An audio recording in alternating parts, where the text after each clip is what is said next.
Tell me when it's live.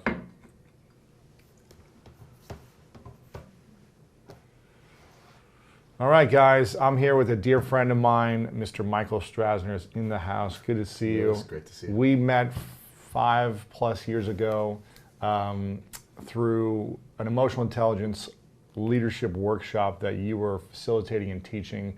I had heard whispers of your name because you weren't my specific trainer when I went through this workshop in the beginning, but everyone was talking about you as this incredible coach, leader, someone who'd been in transformation and leadership training for 30-something years. I think it was maybe 30 years at the time. Yeah, probably 30. 30, it's 30+ years now.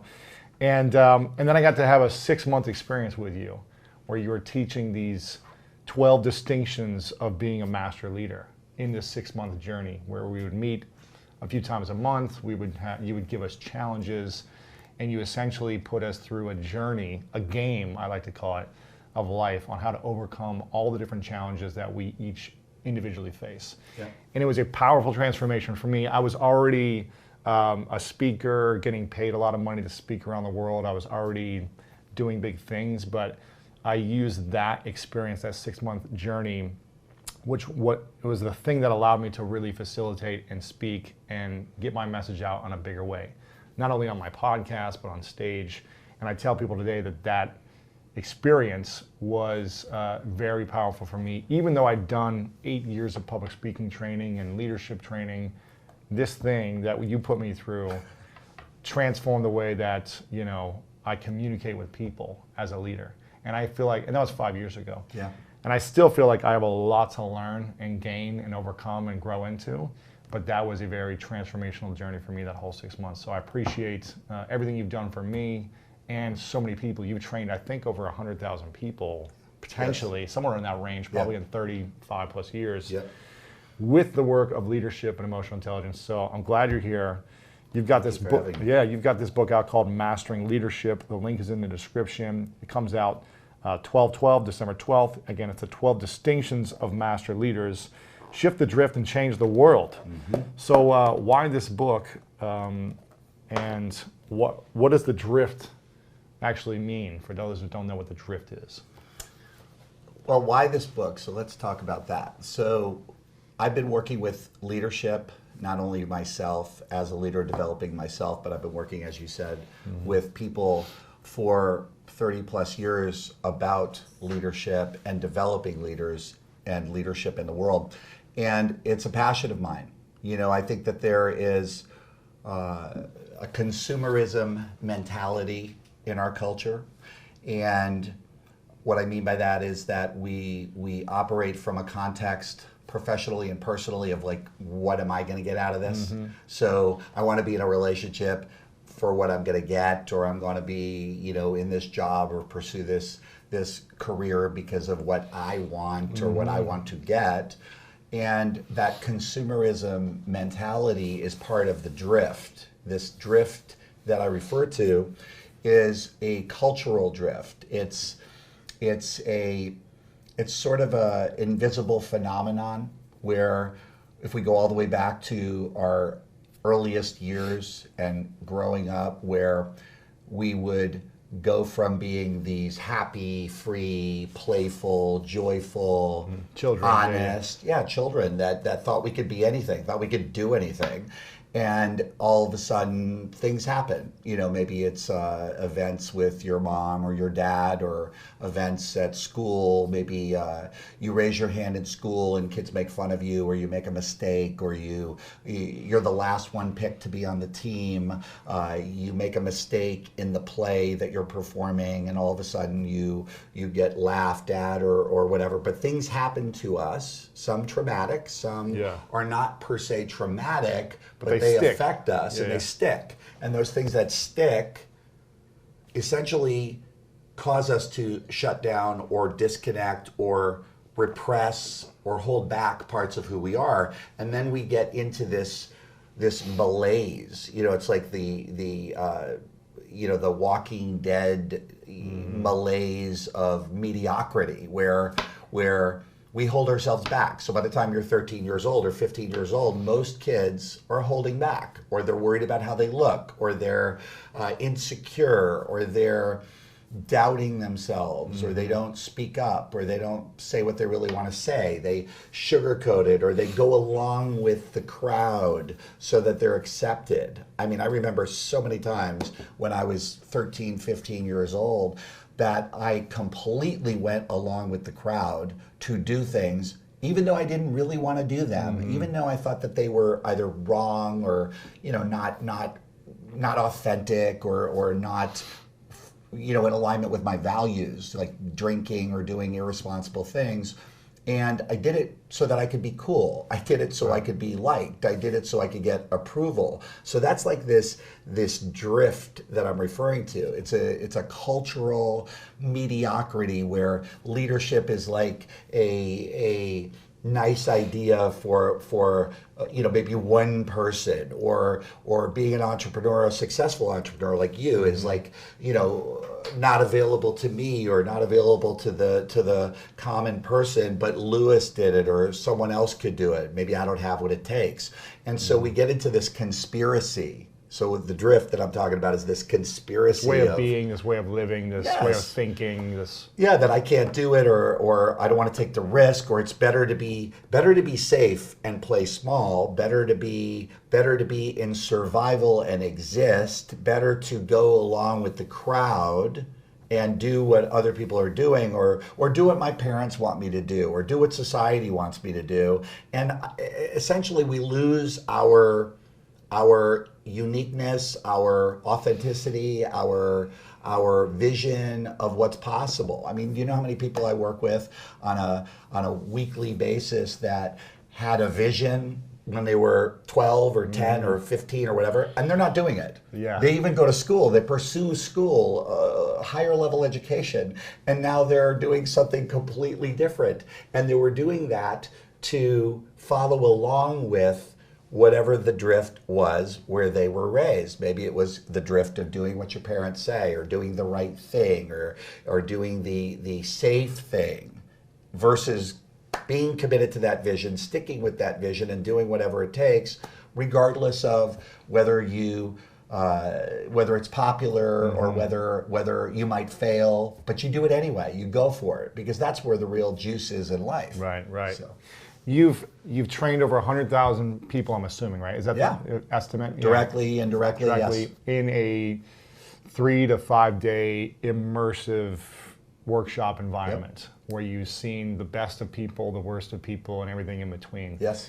What can you determine when you're working with people if someone is going to be a great leader or not, based on how they show up in a couple of days or in an hour or moments? Can you determine that? If so, how do you determine it? And what makes someone break through into becoming a great leader consistently, as opposed to just once in a while? Okay, great question. Let me say that I think that sometimes people have raw talent and raw gifts. So natural. Somehow, some way, they miraculously got through the drift and are what I'm going to call a distinction in life. And everybody knows who those people are. You meet this person and they stand out in a crowd, or they stand out on a team, or they stand out in school, or they stand out in an organization. And maybe they're not developed yet, but they've got the raw materials. So I know it sounds crazy, but I think I was one of those people. But I didn't think I was one of those people. Everyone used to say to me, Michael, you have so much potential. Everybody, my coaches, my teachers. I was an excellent golfer. I was, varsity, golfer. I was undefeated as a golfer on my junior and senior years in high school in my individual matches. So I had results that said that I was, let's say, a distinction. But let me be very clear. There's not one part of me that thought that. So you'd say to me, or coach, oh, Michael, you have so much potential, or you're so this or that. And my little voice in my head would say, no, you don't know me. I'm not good enough. I'm not worthy. Right. I'm never going to be good enough. I'm never going to be worthy. I'm never going to amount. I'm not as good as so-and-so. I'm not as cool as so-and-so. I'm not as smart as so-and-so. So constantly in that drifty comparison world, And that was my racket. But when I see people who have raw talent. I see people who have natural ability, and I would say in that case, their predictability at becoming a leader has to do with that raw material and their commitment to doing the work. Because when somebody's committed to doing the work on themselves to break through what's in their way, or to learn things they don't know, or discover more effective ways, they can do anything. Now, I'm also going to say I have literally seen miracles. When I say miracles, I'm talking about miracles. And without getting into names, there are people that were in your training that we did together that I believe are perfect examples of miracles, where there's no way logically that that person should become or could become a powerful leader or an entrepreneur, a successful leader, or the kind of person that could captivate an audience. And then through their commitment and my commitment and the exercises or the challenges that you were referring to, and their willingness to do the work and go through that process, they basically created something that wasn't possible. And that's the beauty and that's the magic, I think, of being a human being, is that we're the same people that put a man on the moon. We're the same people that beat the Russians in 1980, the U.S. Olympic hockey team. So in other words, humans can cause amazing things that defy logic or rational thought, or defy their own personal limitations or what the world says about them, the drift. And so my premise about that would be that if you have a vision that you are passionately committed to, and you're willing to do whatever it takes. I mean whatever it takes. I don't mean hope, wish, want, and try. Because I know so many people who master hoping, wishing, wanting, and trying. Praying. Yes, and that's okay. I just want to put it in context. My dad plays the lottery, but my dad is not unconscious to think that he's going to fund his retirement from the lottery winnings. He's playing the lottery for fun. Right. So he's got it in context. It's not a wish that this is going to save me for the rest of my life. Yeah, this is my business plan, and this is how I'm going to fund it. I'm going to fund it because I'm going to win the lottery. I dreamt about a number.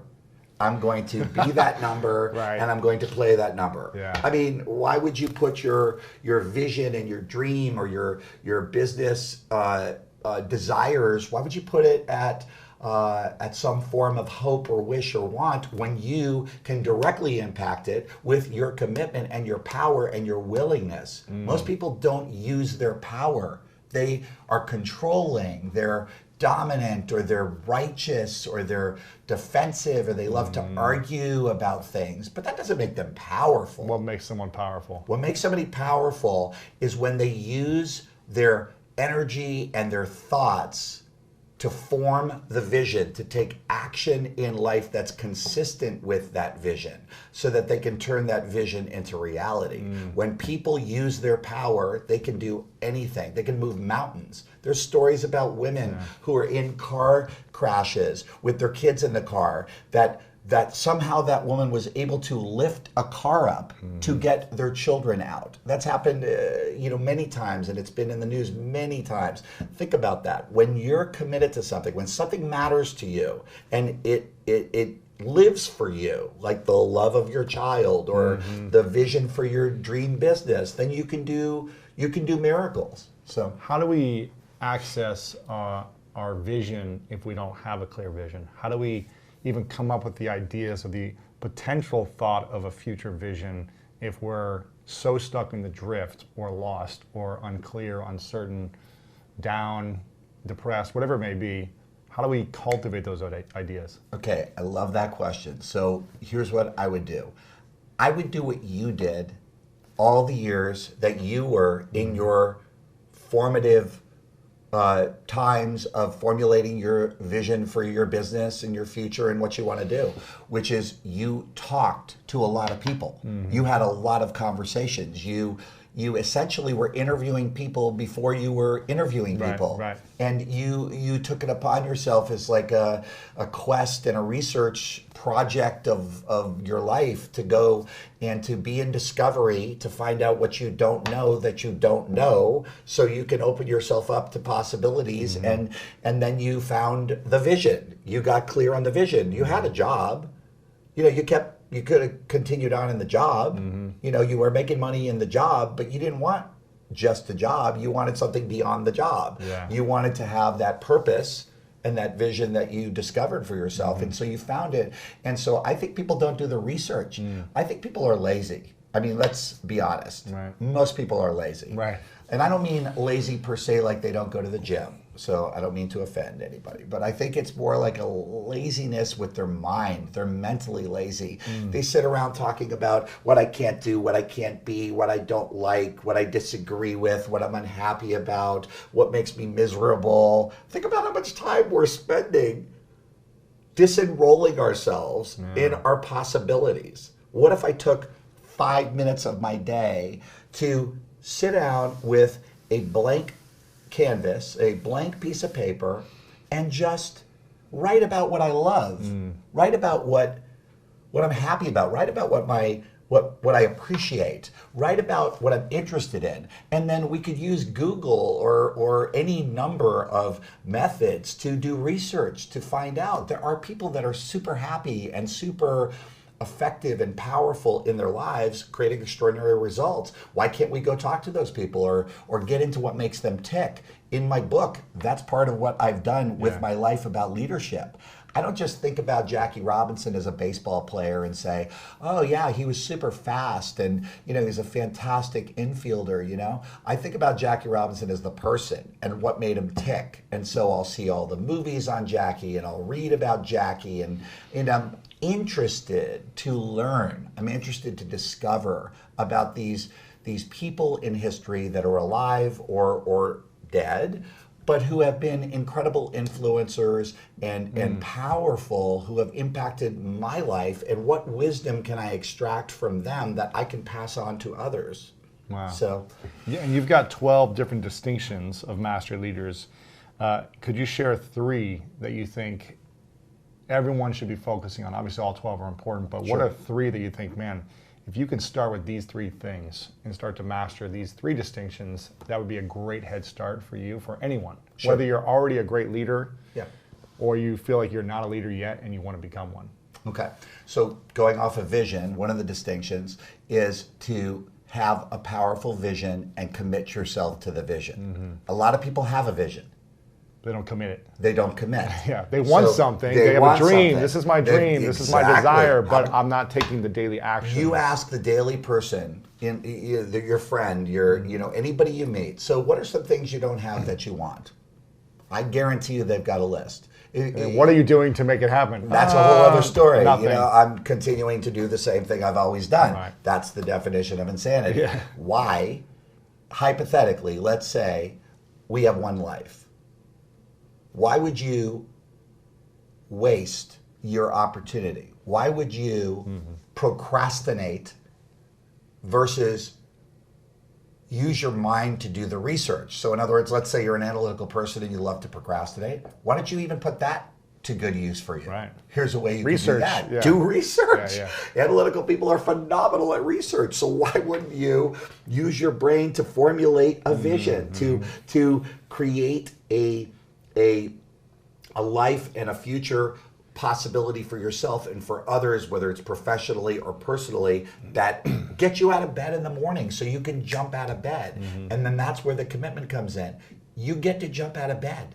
People that are successful, look at all the research. The most successful people are the people that are making it happen. They're making it happen first thing. They're not waiting. They're not, 3 o'clock in the afternoon, kicking into high gear. They're on it. So getting up, getting out of bed, being committed, following through, little things. It doesn't even have to be big things all the time. Yeah. How about the little things? Like if you say you're getting up at 8 o'clock, don't hit the snooze button. Do it. Get up. Do what you say you're going to do. Every time you do what you say you're going to do. Be your word. Yeah. Being your word, and you're consistent with that vision, it expands. You build confidence, you build momentum, you build Momentum. belief, all those things. Everybody stops with no momentum. That's something that people need to get. It's like they're waiting for like an epiphany. Yeah. They're waiting for the magic moment. How about creating the magic moment? Something I say all the time. There are two types of people in the world. There are people that have fun, and there are people that are fun. People that have fun are consumers of fun.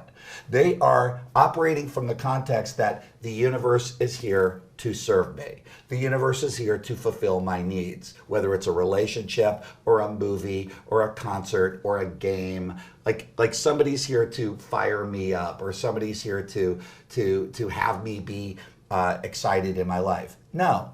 Then there's fun people, people that generate that. Where does that come from? It comes from vision. It comes from purpose. Who are the most exciting people to be around? People that are in breakdown, people that are unhappy, people that are sad, people that are lonely, people that are playing small, people that are suffering? Of course not. But we can make a difference with our vision for everybody we come in contact with, because it's interconnected. We are interconnected.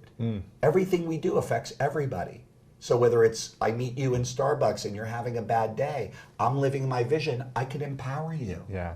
I can not just give you a tip, but I could actually see you for a human being and maybe say something nice about you that would empower you. I do that everywhere I go. So I'm walking the talk consistent with my vision in my life. Yeah. Second thing I would say? So vision's the first thing. Vision. Second one I would say is risk-taking. Master leaders are risk takers. They understand that they could fail. They understand that they might get rejected. They might be judged. They might be criticized. They might fall on their face.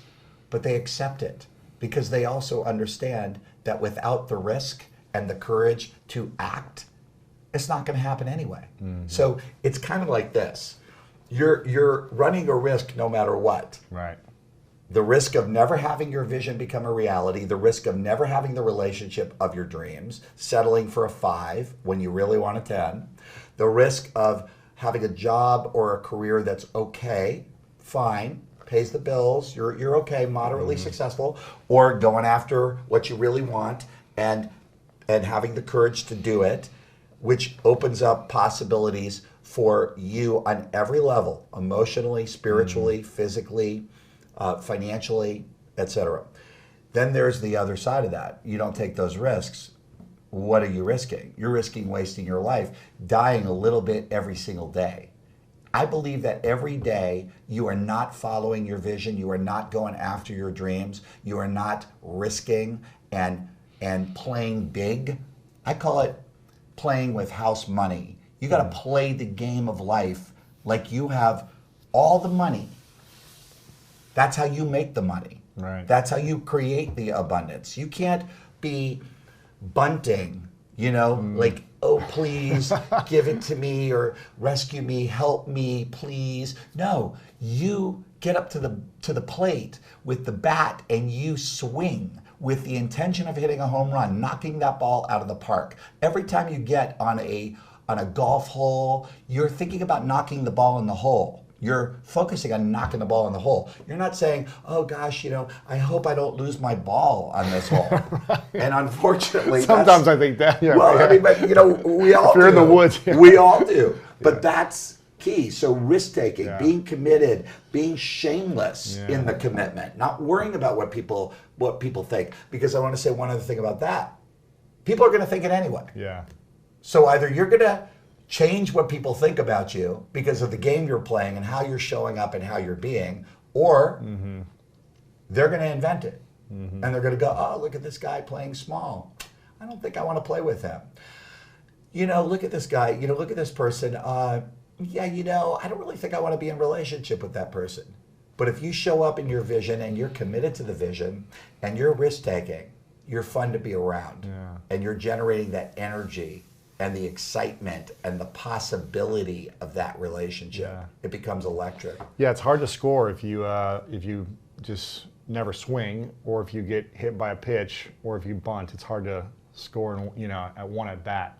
It's going to take a lot longer to get around the bases, and probably not gonna score. So Well, think of Tom Brady. Do you think Tom Brady, when he has the ball in his hands, do you think he's thinking about running the ball? Do you think Tom Brady is he got thinking, 1,000 yards though recently. 1,000 running yards, right? which is a miracle. 20 years or something. Complete miracle. Unbelievable. Yeah. But you know what I mean? Like Yeah, Tom yeah. Brady doesn't think about he thinks about scoring every single time he has the ball. And he's mad if he doesn't score. Yeah. Think about playing at that level where your expectation is to be excellent, not per se perfect, but let's say excellent at everything you do, excellent in your work, excellent in your relationship. And so when you have a breakdown, it's good. Can you imagine if good was a breakdown? Right. Versus good. Oh, yay, good. Let's celebrate good. Yeah. Wouldn't it be great if good was like, yeah, it was okay, Yeah. I got 2/3 of my quota. I'm going to get a bonus, but I wanted this.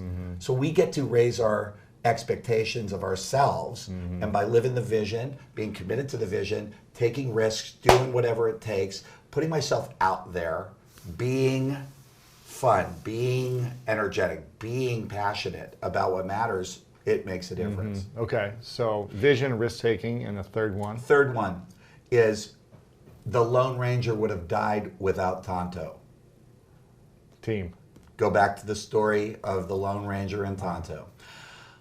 Lone Ranger gets all the credit. Tonto gets no credit. Nobody's going to go see the movie called Tonto. Right. But I want to see that movie because I want to see that movie because I get it. If you go back to the very original story, it used to be a TV show before it was a movie. The Lone Ranger was dying and Tonto saved him. Wow. So creating leadership in other people. Creating leadership in other people is distinction number 12 of mastery of leadership. There are lots of great leaders. There are lots of great people that are the cause. They're making it happen. They're successful. They're producing extraordinary results in business and money and life and all that. But guess what? Lifting people up and having them be partners with you or as good or better than you at what you do, now that is an art. Wow. To me, that's how I am creating transformation. That's how I'm making the difference that I want to make in the world, by creating leadership in people. I just had a training this weekend with 120 people, and what I said to the people in my training is this: I don't want any followers. I'm not looking for followers. I'm looking for partners. There's a difference. Each and every one of you get to be my partner by going out into your life, taking what you've learned here and living it so that it makes an impact everywhere you go. So it's a rippling effect. So I'm not per se interested in fame, and it doesn't mean I don't like acknowledgement. Of course I love acknowledgement. Who doesn't like acknowledgement? But I'm interested in causing the biggest impact I can possibly make in this world so that our leadership is an example of what's possible. I want my kids to be able to watch television, see who is in charge of the country, the state, the mayor, the principal. I want my kids to be able to see and watch and be proud, and also have examples of what's possible. And so we get to change and transform the drift so that we can create master leaders in life, people that live the work and walk the talk. Can you imagine? So What do you think is the hardest distinction for people to fully embrace and commit to in this time of our life? In the digital world, the social media world, the opportunity world, the distraction world. What's the hardest thing to master right now?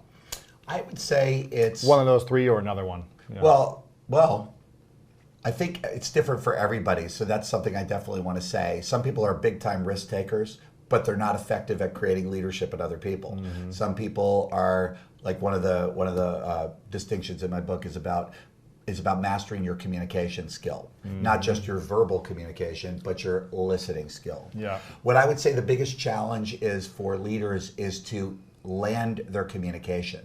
There's a lot of powerful leaders that put out a lot of messages whether it's through branding or through social media or in their presentations, where they put out, let's call it, a lot of information or powerful information or per se valuable information. But one of the things that I've learned over the last 30 plus years in my development, my own development, is that it doesn't matter what I say. What matters is what people hear. Because I could be intoxicated with myself, where I'm like, you know what, I'm on fire. Wow, that was so great. I was so great. I really kicked butt, or I couldn't be better. But if people don't get it, or I don't land my communication, I'm talking to myself. Words are dribbling out of my mouth. And so I would say for people that are leaders to go to a mastery level, it's what we evoke in other people. It's what people get from what we're saying, and our commitment to landing the communication, not just saying it. And then for people that are not yet ready to be a master leader and are, let's call it, in their beginning stages of development, confidence. Confidence, knowing that their vote counts, knowing that their voice matters. How does someone build confidence when they don't believe it counts? You take action anyway. Here's the thing. Everyone's waiting for the breakthrough so that I can matter and then I'll act. No, here's how you matter. You act. You don't act like an actor. You act. You take action that people that matter would take. You take action that people that are confident would take. That's where risk taking comes in. So let's say you're insecure and you want to be in a relationship, but you don't have a lot of confidence in yourself. Go to Starbucks and sit in the love seat. Don't sit in an isolated spot with your computer facing away from people. No, sit in a love seat. Have open space. Somebody comes in. They sit down in the area. Start talking to somebody. Say, hi, how are you? How's your day? You might be afraid. Why? Because you have insecurity and fear. But we're not talking about marrying the person. Right. We're just talking about baby steps to confidence. Say hello. Say, how's your day? Get into a conversation. Start to bridge the gap between your fear consuming you and your confidence to take action. Next thing you know, you're going to be at Starbucks with the love seat, and now you're going to be inviting people to sit next to you. Yeah. And now how do you know? That could be your future, boyfriend, girlfriend, husband, wife, best friend, or somebody that you wind up connecting with to create a business with. I mean, I sit on an airplane for 30-something years, 3 weeks out of the month. I'm flying someplace to train, to coach leadership somewhere. Let me tell you something. I talk to the people next to me. I always have something to read. I have something to do. I have a computer. I tell myself, I'm just going to focus on me today. And it never works. I'm a horrible failure at focusing on my stuff. I've got movies that I download, but I rent them. I'm smart enough now to go to the rent because I was buying all these movies and never watching them. So I've got rental movies that will always expire in 30 days because I never get to watch the movies. Why? Because I'm cursed with caring about people. So I turn to the person next to me. I say, hi. I say, how are you? And then the next thing I know, they're talking to me about their dreams and about their vision, and I'm asking them questions, and now they're lighting up, and now they're excited, and now I'm connecting them with a friend of mine from, Dallas or from Boston that can connect, and that's natural for me. But it wasn't natural. That can be natural for anybody. If you look at the way people are in a plane, it's like they're in a bubble. Yeah. Don't talk to me, don't touch me, don't injure me, don't whatever.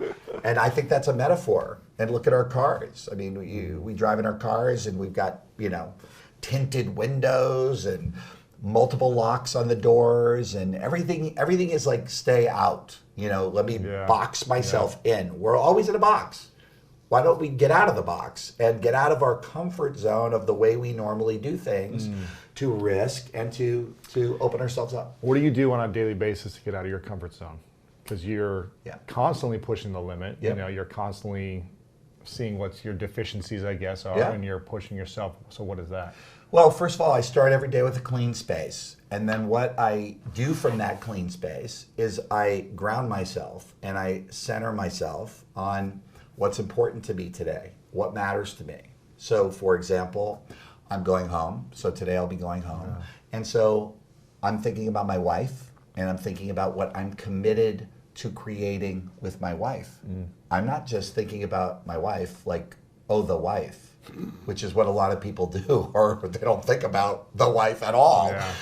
I'm thinking about my wife and how much I am in love with my wife, and how I can't wait to see my wife, and how I'm committed to creating connection with her and intimacy with her and hugging her and touching her and being with her so that she feels my love, not living in a memory of love, because a month ago we went to Monterey and we were in Pebble Beach and we had this incredible romantic time in the past. So I'm not recycling even wonderful things that happened a month ago.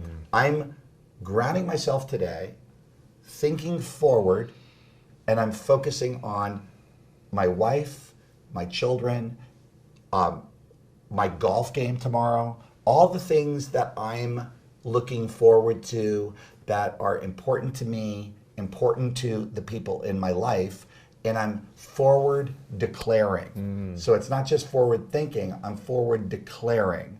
What am I committed to causing with my wife? So I put myself in a commitment to create it. I'm not a spectator. I don't walk into the house and go, okay, I'm home. The king has arrived. So where are my strawberries? Yeah. Where's the champagne? It's time to serve me. I'm coming home committed to giving, committed to contributing, committed to being present, committed to creating connection. So that's what I do, and I do that every day, and that's why I can genuinely say that my life gets bigger and better every day. And then I also put myself on stretches and big risks, like not just doing a book or creating a book, but creating an excellent book and doing it when I said I would do it. So living my word. Hitting deadlines for yourself. Yes. Yeah. Yes, and I publicly declare them. Yeah. One of the things I talked about in my first book was public declarations. Like, it's very easy to say to myself, okay, I'm going to lose a few pounds. If I tell myself I'm going to lose a few pounds, I will negotiate with myself. Everybody negotiates. I'll do that. Yeah. Yeah, but I don't have to tell anybody because nobody knows. Yeah. Nobody's holding me accountable. If nobody's holding me accountable, then I can just cheat. Yeah. Because who am I cheating on? Myself. Yeah. And nobody knows. It's a secret. If I publicly say to the world, family, friends, business partners, the world, that or social media, post it. If I say that, then I'm at stake. Yeah. And the moment I'm at stake, I'm locked into my commitment. And so I do those things. I lock myself into my commitment. So that's what I do on a daily basis, big and small. Yeah. What do you think, as a leader who trains leaders, what do you think is holding you back from the next level of your vision and what you want to create for yourself? Is there any fears? No, I don't have fears right now that I'm aware of, but I would say that I am in process of developing trainers and leaders to be able to do what I do so that I can pass the torch and trust that they will deliver and they will cause and they will be able to create the same level of results or performance or effectiveness that I have. So I'm in that process, and it's different with every one of them. I just had an intern with me this weekend, so I'm gauging where he is in his process, and it's not a cookie cutter, so it's a process that's different. Everyone's different. Yeah, everybody's different, and they're at different levels, and they have different effective skills and things they need to work on. So what I would say is that my next level will occur once I've completed the training of the trainers that I'm developing and the leaders that I'm developing, so that I can offload some of the commitments that I currently have, and then I can take my vision to master leadership and coach mastery of leadership and have that be my full, as opposed to training. Exactly. You're just coaching because leaders. I'm doing the doing. Yeah. Like I'm myself doing the doing. So I'm in the process of creating leadership in others. Who can do, and then you can coach them. Yes. Yeah. Yes. And so because it's not a formula and because it's not a perfect science, I wish it was. I wish I could just say, okay, study this, Right. I'll test you, it'll be done. It doesn't work like that. It's conversation. It's their ability to not just understand it intellectually or conceptually, but then be able to deliver it and embody it so that people get it and they're able to transmit it to other people. So that's an art form. Yeah. What do you think are the thoughts of great leaders throughout their days? What do you think they're thinking about as they're driving to work, or they're at Starbucks, or they're with their friends and family or their loved ones? What is the thought process that is going through their minds? Is it more focused out with everyone in the world? Is it more focused towards about how they can serve people? Is it more focused on how can these people serve my vision? What do you think leaders, the greatest in the world, are thinking about that we talk about as like legendary leaders? Mm-hmm. I would say for sure, their focus is on other people and serving people. I think that some leaders are out to serve themselves or serve the vision, which isn't per se bad. But I think that when I think of a great leader, I think of, and many of them I talk about in my book, I think of leaders that are giving and generous and in service, and their intention is to make the world better than they found it, and big and small, and they live it. They walk the talk. I know so many leaders, and I've met many business leaders and known people and on. And what differentiates the Gandhi, the Nelson Mandela, the Oprah, I believe, from, let's call it, other types of leaders, is that they embody the work.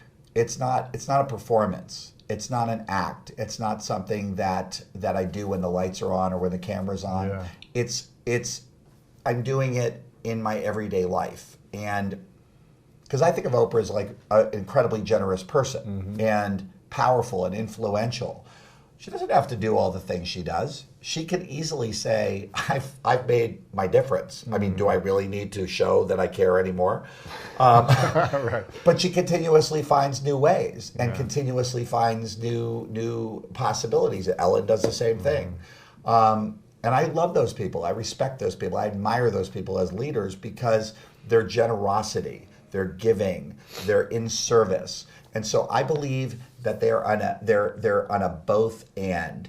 I don't think it's about having power for power. I don't think it's about having control for ego. I think it's about being in a position where I can use my power and my influence to impact and to make a difference.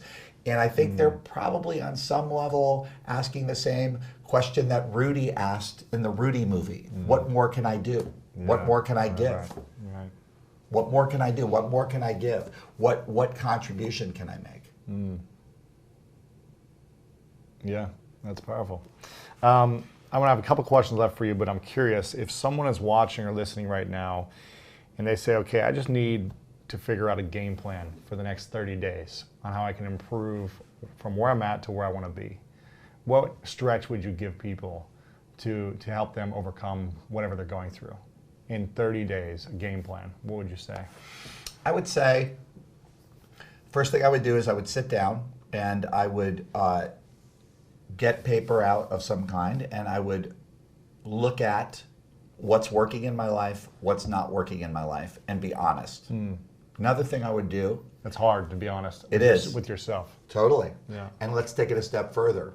I would have conversations with 3 or 5 people that I have a relationship with and get feedback from them. Because feedback is also hard and in a lot of cases harder for people because we like to think we are a certain thing or we're at a certain level. And or we're afraid that people might see things about us, but that's all part of the conspiracy. That's part of the drift. When I talk about shifting the drift, Right. where you buy my BS and I buy Yeah, yours, yeah. where we're at happy hour pretending to be happy. So, because that's a lie. I mean, Right. happy hour is so untrue. So instead of that, I sit down, I do my own, let's call it evaluation of what's working and what's not working, and then I elicit feedback. And what I would do is I'd go to 3 people who I know care about me, who love me and have my best interest in mind. And then I would go to 2 people that I wonder. In other words, maybe a guy that I work with or a woman that I work with that we don't per se get along or see eye to eye, or maybe we had a conflict, a sibling that I have a sibling rivalry with. I think getting feedback, some form of what a lot of people call 360 feedback. So I think that information will be very useful in determining what's working and what's not working. If one person calls you an ass, you say thank you for sharing. Yeah. If 10 people call you an ass, buy a saddle. Right. So now you can determine what your strengths and weaknesses are, what's working, what's not working, and then based on that information, feedback from self and others, I would set 3 goals, whether they're professional, personal, health, financial, and they're non-negotiable goals. So let's start there. There is no negotiation. There is no hoping, wishing, wanting, and trying. There is, I say I'm going to do this, and I lock myself in. I'm locked into it. I'm not a hostage of my declaration. Right. I'm committed to my declaration. I'm rigorous about my declaration. Yeah. Like a farmer doesn't go farm and doesn't go till the soil when it's 72 degrees and dry, and it's comfortable. They're outside, they're doing the work in their boots, in the rain and snow and sleet and hail, and it's 42 degrees and it's freezing, and they're doing the work. They're rigorous. They're committed. It doesn't matter. Morning, Elements don't matter. How I feel doesn't matter. So you lock yourself into those goals. Once you lock yourself in, now find an accountability buddy. Something else I would do. A coach, could be a coach, hire a coach. Yeah. Or an accountability buddy. Somebody that is going to stand for you, to do what you said you were going to do, no matter what, and isn't going to buy it. There is no way out. Yeah. And now through that relationship, create a plan of action today, not tomorrow, because everybody loves manana. Yeah, yeah. Who doesn't love manana? Wait till Monday. Come on. Yeah, yeah. Come on. I just need Friday. I need my weekend, and I'll be better on Monday. No, be better today. I work out not because I want to. So I want this to be clear. I don't even like working out. Yeah. It's not fun. A lot of people do, and I know you like to work out, but I just want to tell you, I don't like working out. You like playing golf. I like playing golf. Yeah. But the thing is, I work out. It isn't a matter of whether I like it or not. It's about whether I want to live or not. Yeah. So this is not a preference And question. be an effective leader. Yes. And be effective and Yes. inspiring with your way of being. Yeah, it's health. It's a health choice. Yeah, exactly. It's a responsible leader choice. It's not a, hey, do you like being on the treadmill in your house? No, I would rather be outside doing something, Yeah. body surfing, doing anything outside. A lot of these things are actually very basic, actionable steps for Yep. people. It's not like, in order to be some great leader, I have to attain some wisdom and have someone anoint me. It's like, you do what you say you're going to do, and you continue growing every day, you're going to be an incredible leader. Yes. And if you're continually kind to people and thoughtful and generous and joyful, people are going to be attracted to your way of being. Yes. You don't have to be the smartest in the world or have the most followers or have the biggest business. It doesn't matter. What matters is the impact that you make every single day on your own life and the people around you. That's what I'm hearing you say. Absolutely. Anybody can be a leader. Anyone. Anybody can be a master leader, because mastering leadership is not about knowledge. A lot of people think knowledge is power.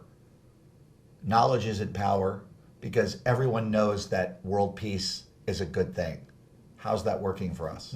Everyone knows that poverty is a shame, is a sad thing. It's not okay. Everyone knows that homelessness is a problem and shouldn't be happening, especially for children. Everyone knows that animal cruelty is unacceptable. Everybody knows that hurting a child in any way is unacceptable. So we know things. We know right from wrong. We know what things should be and how they should be. Leadership is about stepping up, stepping in, being it, not looking over your shoulder, not passing the buck, but you doing it, you stepping up, whether it's in your family or in your office or in the community. It doesn't have to be at a professional ownership of a business level or be the governor or president of the United States. But that doesn't mean you're not a leader in your family and you're not in a position where you can directly and indirectly impact in an extraordinary way hundreds of people. You know, think globally, act locally. Another bumper sticker. We have lots of bumper stickers. Yeah. I'd love us to live the bumper stickers. Right, exactly. Yeah, we know, but we're not all implementing and taking action. Yeah. Exactly. Gotcha. This is called the 3 truths question I ask everyone at the end. So you've trained 100,000 plus people. You've said many things over your years. You've got a lot of powerful lessons and stories. But if this was your last day many years from now, and you got to pick the day that you had to die, right? But you achieved everything you wanted in your life. All your visions and dreams came true. Happy family, everything happened the way you wanted it to. But you only got to share 3 final lessons with the world. And everything you'd written and said before would have to go with you. So no one had access to your books, content, and material. But you got to write down on a piece of paper your 3 final truths or your lessons that this would be what the world would have to remember by you. What would you say are your 3 truths? One truth is living is giving. A second truth would be to live your life with passion in everything you do.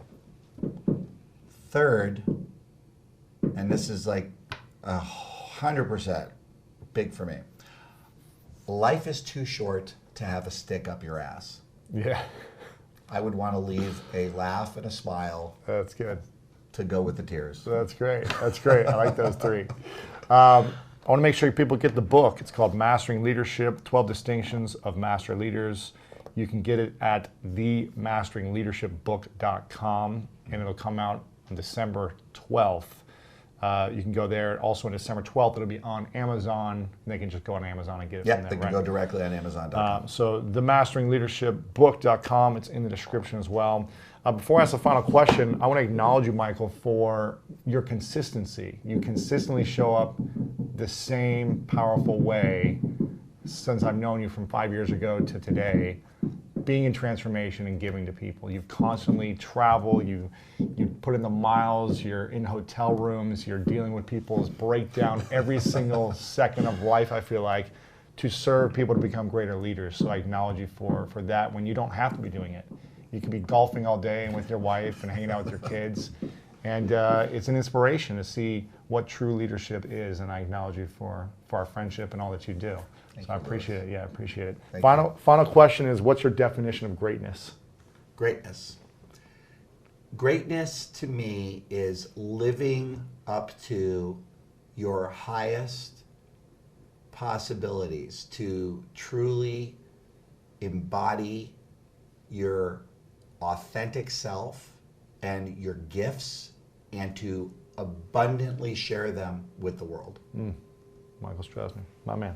Appreciate it. Thank you, Lewis. Appreciate it. Awesome. Thank you.